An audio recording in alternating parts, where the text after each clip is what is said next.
Health Minister Mark Holland appeared before the Health Committee to say absolutely nothing of any consequence except to toot his own horn and to go on the campaign trail. Welcome to the Canadian Shield. My name is Sterling. I'm your host.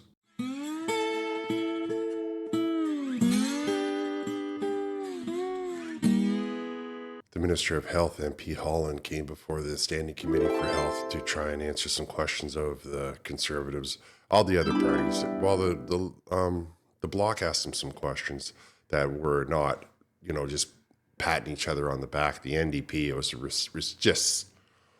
ridiculous how many times the guy from the NDP said, "Oh, it was all our idea in the first place," which is why I tell you that they're on the campaign trail, which could be good. The way that Mark Holland answered these questions, or lack thereof of answering these questions, could be a good indication and a good sign for Canadians, and I'll get to that. However, in the middle, we can see the lack of preparedness, the lack of comprehension, and the lack of empathy that the Liberals possess for the entire health problems that are going all over this country. The first round was 6 minutes, MP Ellis versus MP Holland, and the things that MP Holland said, Health Minister Holland said, or didn't say, are incredible and a really bad news for Canadians that are relying on the Liberals to solve a lot of these health crises and these conditions that they have put Canadians in. Thanks very much, Chair. And to you, Minister, you talked about illness prevention. Can you tell Canadians how many Canadians, in percentage-wise, are struggling to access fresh fruit, fresh and affordable food in Canada? You like the Jeopardy question, so here's number one. Yeah, well, I suspect that you have an answer. I never quite understand why you asked me a question that you seem to have an answer to. You don't understand why he's asking you a question that he has the answer to? Because he wants to see if you have the answer. He wants to know that you have the answer. Canadians want to know that you have the answer to how many people are not achieving quality food in this country. I mean, food insecurity is very serious. I hope that we could take a second to talk about the answers to food insecurity. It is a devastating impact in First Nations communities, rural, remote communities. It is a very difficult thing to quantify because you have food insecurity that takes many forms. Whether or not it's access to fresh fruits and vegetables, or whether or not it's access to food at all. We have food deserts. So it's Again, difficult Minister, to enumerate. thanks very much. It's clearly that you don't have the clue of what the answer is. It's 32%, which is almost a third of Canadians. Now, that was a great example of what Mark Holland always does, right? He wants to talk to you really quickly. He wants to come at you with a lot of BS, making you think that he's saying something when he's really saying nothing at all. He's talking about the First Nations. He's talking about rural communities. He's talking about everything except for the answer to the question. And he thinks that if he talks this way, you will see him as competent or capable or answering the question in any way, shape, or form. But if you just listen, you'll know that what he said had nothing to do with the question. And, MP Ellis saw right through that and called him out on that.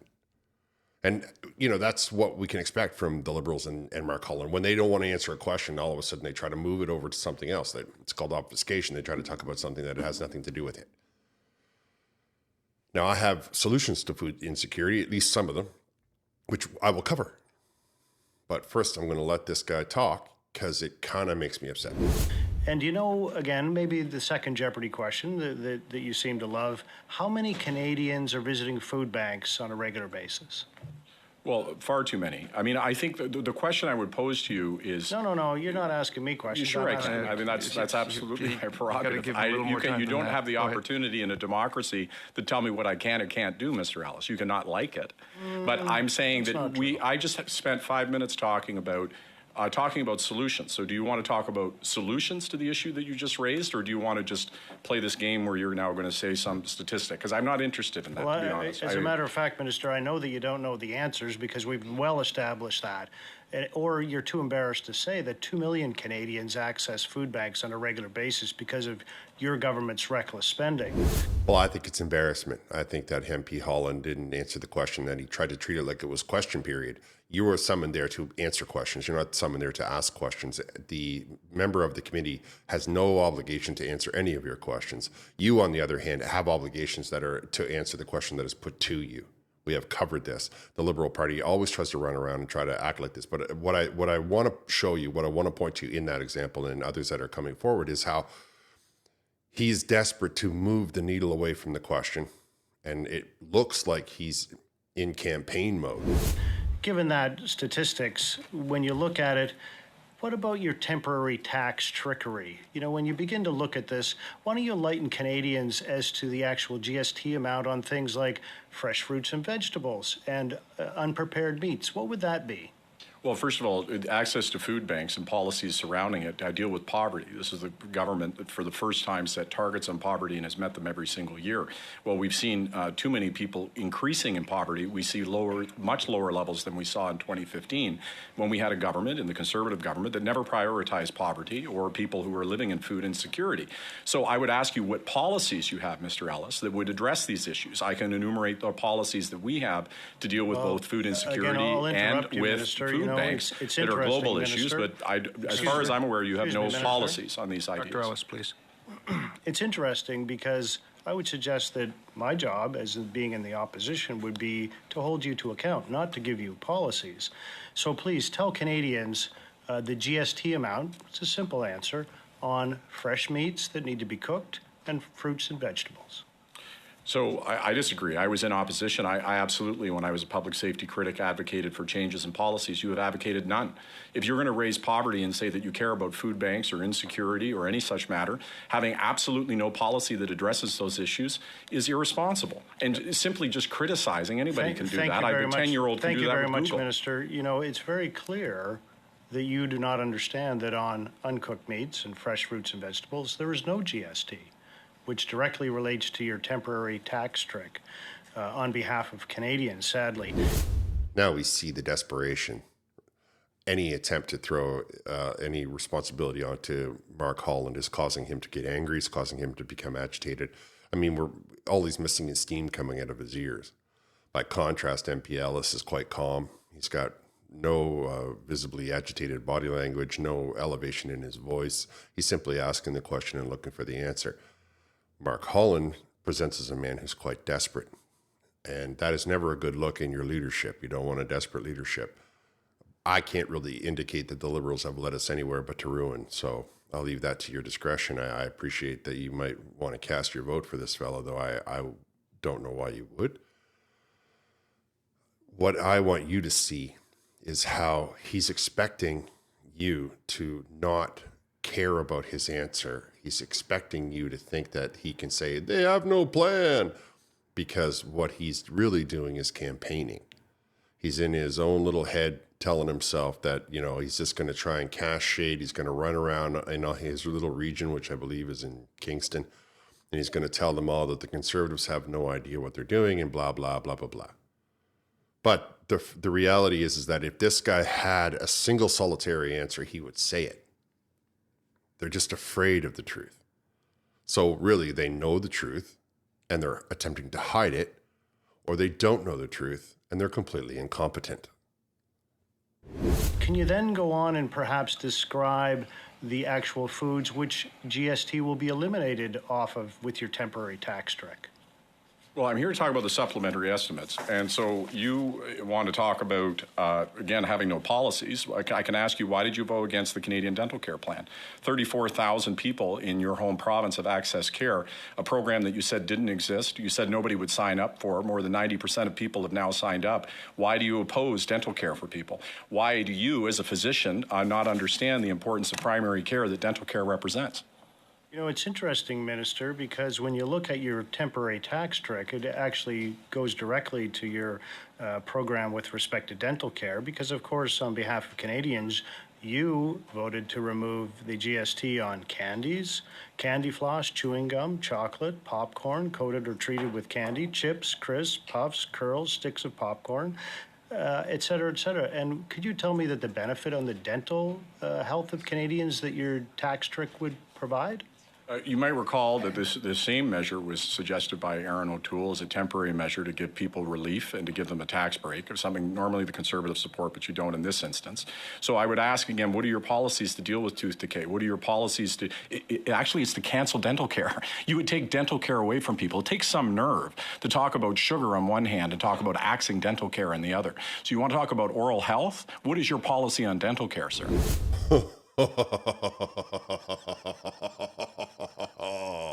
He really hit a nerve that time, didn't he? Did you just see Holland? He was losing his mind. The wheels have come off. He starts talking about dental, and MP Ellis comes back with, well, it's funny, you lifted all the GST off of all of this sugar.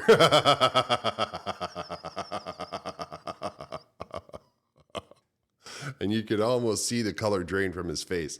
And then he's, oh, why do you, 34,000 people and 90% of people are signed up. If 90% of people are signed up, it's not how many people have signed up. That's not what the Conservatives say. It's not a program. They're asking how many people have been serviced. I mean, we all get that the Liberals have taken a couple of photo ops in a few random dentists in Ottawa. However, 34,000 people is a drop in the bucket compared to the 2 million people that are going hungry. So why in your mind do you think that 34,000 people can outweigh the needs of the 2 million people? Why in your head are you telling yourself that we should not be worried about starvation because you're going to buy dentures for 34,000 people who, by your own admission, can't afford them because the system has got them in such a position that they're too poor to afford it? It's very interesting, Minister, that you refuse to answer any of the questions, because that's why we invited you here, is to attempt to get some answers, which obviously you actually refuse to do. What about when we look at, Minister, the wait times in this country? Maybe this is easier for you. Can you talk about the recent report released by the Fraser Institute and talking about the longest wait times for care in the history of this country, which has happened, sadly, but not surprisingly, under your watch? Well, actually, it's largely, you also know, of course, it's shared responsibility with the provinces, but the Kai-Hai report actually showed, which is an independent report, progress in all of those metrics. But let me come back to it. Talk about sugar. You're against giving people diabetes medication. So, you know, you're going to talk about what we're doing on sugar, and you're against diabetes medication. You're going to criticize us on sugar in somebody's mouth, but you're against dental care. Sir, are you a physician? And if you are a physician, what would you do about people's oral health other than cut their dental care? Sugar, Minister, you're laughable. Your answers are actually quite hilarious. On behalf of Canadians, I think it's absolutely shameful that you do not understand how things work. So you want to give them diabetes medications because you want to give them more sugar? Point of order. Shameful. Point of order, Mr. That's your time, Dr. Ellis. A point of order from Ms. Sidhu. Let's be respectful to each other. That's what I just want to request. Thank you. Respect is earned. Yeah. Yeah, it certainly is. All right,